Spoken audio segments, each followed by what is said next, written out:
राज्याचे प्रेरणास्थान होते।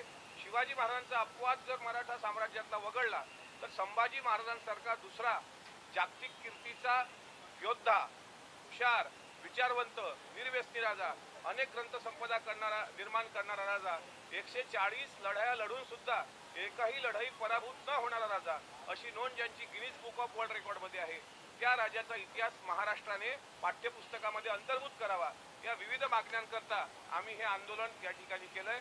बाजूचं जे बॅनर दिसतंय त्यामध्ये मी ज्या नाटकांची नावं घेतली त्यामध्ये राजसन्यास आहे, बेबंदशाही आहे, प्रणयी युवराज आहे, रायगडाला जेव्हा जाग येते आहे, आणि अशा प्रवृत्तीचं दहन हे होळीच्या दिवशी आम्ही आमच्या गावाकडे करणार, कारण विधान भवन परिसरामध्ये होळी करता येणार नाही।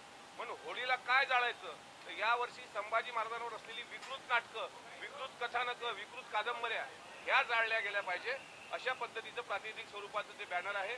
महाराष्ट्र विधानमंडळाचं, विधान भवनाचं मी परत आभार, मुख्यमंत्र्यांचे आभार, आदरणीय अजितदादांचे आभार की त्यांनी या छत्रपती संभाजी महाराजांच्या बलिदान दिनाला अभिवादन कार्यक्रम विधान भवनात घेतला त्याबद्दल। आणि माझे सहकाऱ्यांसोबत मी एक डायरी पण ठेवलेली आहे, स्वाक्षरी अभियान, त्यात प्रत्येक आमदारांनी येऊन एक स्वाक्षरी करायची, जेणेकरून महाराष्ट्र शासनाकडे त्याचा पाठपुरावा करता येईल।